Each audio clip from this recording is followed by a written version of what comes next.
அங்கு என்ன நடந்தது என்பதை அவள் முழுமையாக அறிய விரும்பினாள். ஆனால் விக்ரமிடம் அதை பற்றி கேட்கவில்லை.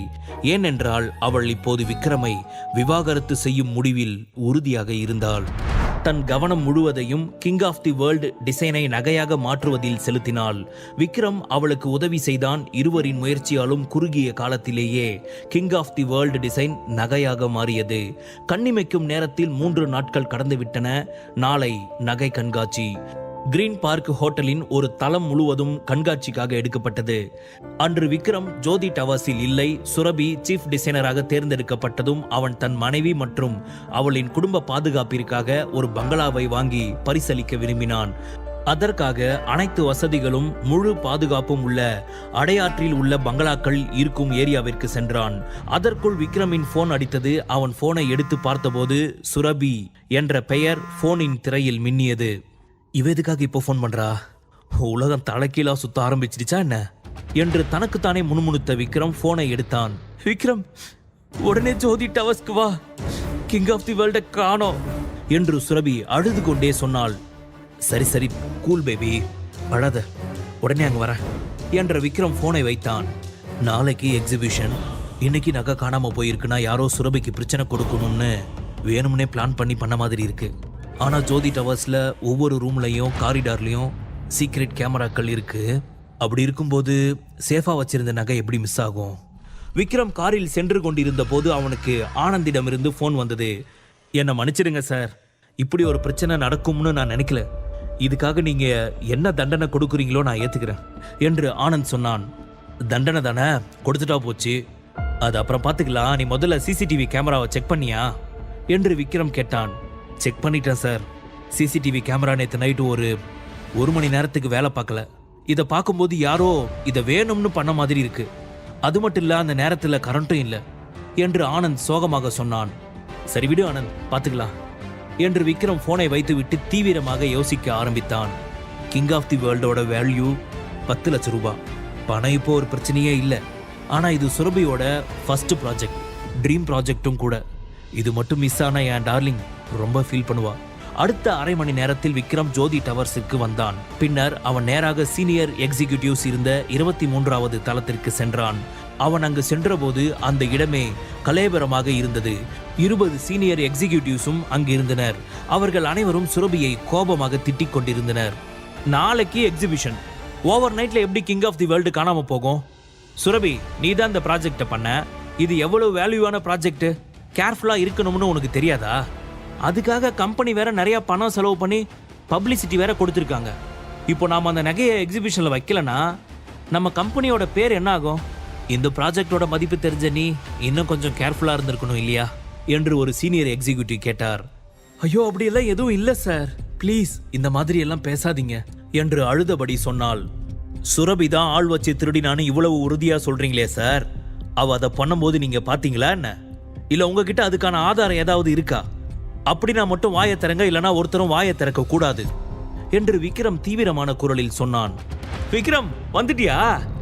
எங்க நீ தான் கிங் ஆஃப் தி வேர்ல்டு எடுத்துக்கிட்டு ஓடி போயிட்டியோன்னு நான் நினைச்சேன் என்று சங்கர் கிண்டலாக சொன்னான். சங்கர், நீ இப்ப என்ன சொல்ல வர என்று விக்ரம் கேட்டான். விக்ரம், நீ ஒரு சாதாரண அசிஸ்டன்ட் தானே. ஆக்சுவலி உனக்கு இங்க பேச எந்த ரைட்ஸும் இல்லை. நகை காணாம போன சமயத்துல நீ இங்க இல்ல. அதனாலதான் எனக்கு உன் மேல சந்தேகம் வந்துச்சு. இந்த நகை காணாம போனதுக்கு பின்னாடி நீ தான் இருக்கியோன்னு எனக்கு தோணுச்சு. ஏன்னா உனக்கும் சுரபிக்கு மட்டும்தான் அந்த நகை எங்க இருக்குன்னு தெரியும். ஸோ அதோட வேல்யூ தெரிஞ்ச நீ அதை திருடிட்டியோன்னு நினைச்சேன். ஏன்னா 10 லட்சம் ரூபாயை நீ கண்ணால பார்த்து கூட இருக்க மாட்டேன். ஸோ சான்ஸ் கிடைச்சதும் ஆட்டையை போட்டுட்டியோன்னு நினைச்சேன்.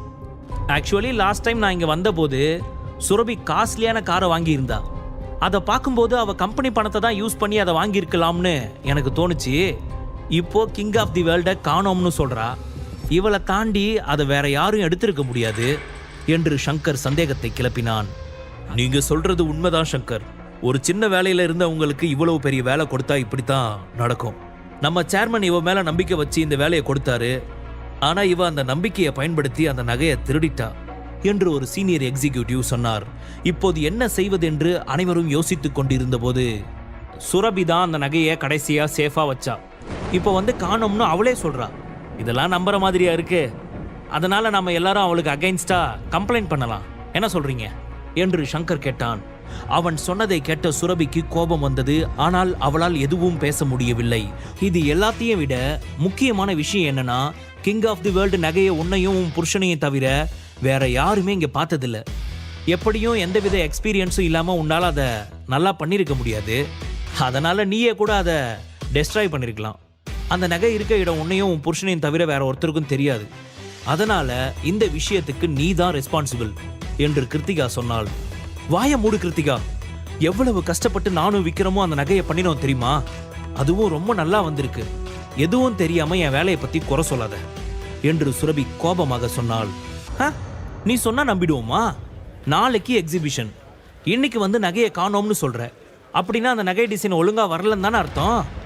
எனக்கு என்னவோ போட்டியில தோத்துடுவோன்னு பயத்துல நீயே அதை டெஸ்ட்ராய் பண்ணிட்டு எங்களெல்லாம் ஏமாத்துறியோன்னு தோணுது என்று கிருத்திகா சொன்னாள். அவர்கள் சொன்னதை கேட்டு வாய்விட்டு சிரித்த விக்ரம், நீங்க சொல்றதெல்லாம் வச்சு பார்க்கும்போது நாங்க 2 பேரும் தான் அந்த நகையை திருடிட்டோம்னு நீங்க எல்லாம் எங்க மேல சந்தேகப்படுறீங்க, அப்படிதானே? ஆமா, இது உங்களோட ப்ராஜெக்ட் தானே. அதுல ஏதாவது தப்பு நடந்தா உங்க மேலதான் சந்தேகம் வரும். இப்போ என்ன, ஏதாவது சொல்லி தப்பிக்க பாக்குறியா என்று சங்கர் சொன்னான். சரிப்பா, நீ சொன்ன மாதிரியே நானும் என் ஒய்ஃபு சுரபியும் தான் ரெஸ்பான்சிபிள். நாளைக்கு கிங் ஆஃப் தி வேர்ல்டு எக்ஸிபிஷன்ல இருக்கும். நீங்க யாரும் டென்ஷன் ஆக வேண்டாம். இப்ப இடத்த காலி பண்ணுங்க என்று விக்ரம் சொன்னான். Wow, super. நீ சொன்னதும் நாங்க அப்படியே கிளம்பி போயிடணுமா? நீ ஒரு சாதாரண அசிஸ்டன்ட். நீ சொல்றதுக்கெல்லாம் நாங்க மதிப்பு கொடுக்கணும்னு எந்த அவசியமும் இல்லை என்று சங்கர் சொன்னான். சரி விக்ரம், நீ சொல்றத நான் ஒத்துக்கிறேன். ஆனா நாளைக்கு நீ சொன்னபடி அந்த நகையை எக்ஸிபிஷன்ல வைக்கலனா நான் சுரபி மேல கேஸ் போடுவேன். அதுக்கு நீ சம்மதிக்கிறியா என்று ராகுல் கேட்டான். சரிப்பா, டீல் என்று விக்ரம் சொன்னான். அப்போது விக்ரமின் அருகே வந்த சுரபி, விக்ரம் எதுக்காக அப்படி சொன்ன? நம்ம கிட்ட கொஞ்ச நேரம் தான் இருக்கு. அதுக்குள்ள நம்மளால எப்படி நகையை திருடினவங்களை கண்டுபிடிச்சு அந்த நகையை எக்ஸிபிஷன்ல வைக்க முடியும் என்று கவலையுடன் கேட்டாள். நீ எதுக்கு செல்லம் கவலைப்படுற? எல்லாத்தையும் நான் பாத்துக்கிறேன். சரிவா, நம்ம இப்படியே நேரா வீட்டுக்கு போகாம போற வழியில ஒரு நல்ல ஹோட்டல்ல டின்னரை சாப்பிட்டு போலாம் என்று விக்ரம் கூலாக சொன்னான். இங்க என்ன நடந்துட்டு இருக்கு? நீ ஹோட்டலுக்கு போறத பத்தி பேசிக்கிட்டு இருக்க என்று சுரபி கடுப்புடன் கேட்டாள். எனக்கு பசிக்கும்ல, நான் சாப்பிட வேணாமா என்று விளையாட்டாக சொன்ன விக்ரம் பின்னர் சுரபியின் முகத்தில் இருந்த தீவிரத்தை கவனித்தான்.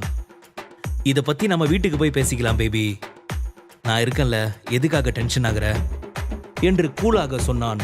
விக்ரம் சாதாரணமாக இருப்பதை பார்த்த சுரபிக்கு பிபி எகிரியது. அங்கிருந்த அனைவரும் அவர்களை தான் பார்த்து கொண்டிருந்தனர். ஆனால் அவர்கள் யாரையும் கண்டுகொள்ளாமல் அங்கிருந்து புறப்பட்டனர். முழு கதையையும் கேட்டு மகிழ பாக்கெட் FM ஆப்பை டவுன்லோட் செய்யுங்கள். லிங்க் டிஸ்கிரிப்ஷனில் கொடுக்கப்பட்டுள்ளது.